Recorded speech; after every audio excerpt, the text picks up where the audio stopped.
Тэгээ энэ бол бас яг тухайн үед нэлийн зохимжгүй засгийн газрын өөрөө санаачилж оруулж ирээд хийх юмыг их хурл санаачлаад зааж өгөөд бараг хаана ухах уу аль газрыг одоо алтын олборлохын гэдэг ч юм уу энэ нэг тийм хандлага гарсныг манай байнгын хороо унахсан юм. Тэгээ чуулганд орж босцсон байхгүй юу? Тэгээ манай их хурлын гишүүд одоо чуулган нарын хоргийг хэлцэхэд анхаарах хэрэгтэй, хоргийг хүлээж авах хэрэгтэй. Ялангуяа энд чинь тусгай хамгаалттай, дархан цаазтай газар нутгад ороод байгаа учраас их хурл ийм санаачилж болохгүй гэж тухайн үед бол манай байнгын хорооны гишүүд хатуу байсан юм. Тийм учраас манай байнгын хорооны гишүүд бол бүгд энэ хоргийг бол хүлээж авах гэж байна гэж байна. Яг гэвэл байнгын хорооны угаасаа санал тийм байсан учраас чуулган дээр очивол манай санал унаад явцсан байхгүй юу. Тэгээ өнөөдөр ингээл эргээл ороод ирж байна л да. Гэтэ энийг бол дэмжиж явах нь зүйтэй. Бид нар бүр одоо үнэхээр арга тулаад ирвэл бид нар оюу толгойн Луврээс мөнгө авъя л да.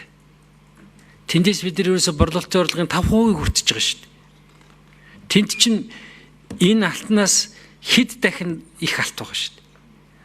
Одоо энэ гачуурт марчууртын алт чинь 50 тонн. Тэнд чинь 1800 тонн алт шүү дээ.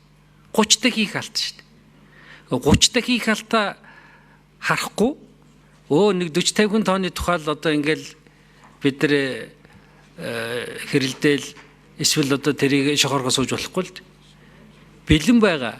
Үйл ажиллагаа нь эхэлсэн байгаа. Одоо тэр онтрогоолдын талбайн асуудлыг бид нар шийдээд харин тэнцэнээс бид нар одоо валютын нөөц алтныхаа орлогыг олоод явах хэрэгтэй.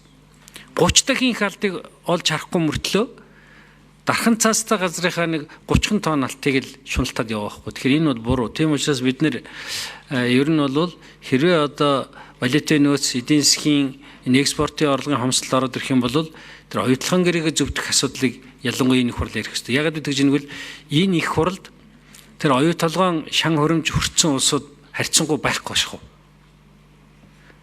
Цэвэр улсууд байгаа. Тийм учраас бол тэр онтрогоолдын асуудлыг ер нь засгийн газар яаралтай оруулж ирэх тэнд хамгийн их алт байгаа. Тэр талбай дээр. Тэгээ гэрээгийн шинжлэх асуудлыг л бид харин ярьж явах зохистой маа. Энэ оргийг бол бид нар хүлээж аваад ингэж явах хэрэгтэй. Тэгээ ер нь төсвийн тодтголыг баталж авах процесст бол ажлын хэсэг төрийн санал дэмжигдээгүй. Байнгын орон төр дэмжигдээгүй. Яг нөө чуулганаар хэлэлцүүлж яхад хэсэг гишүүд орилоо тэгээд за ер нь яг нэг хэдэн гишүүн байгаа одоо нэр мэр дуртаад яах вэ?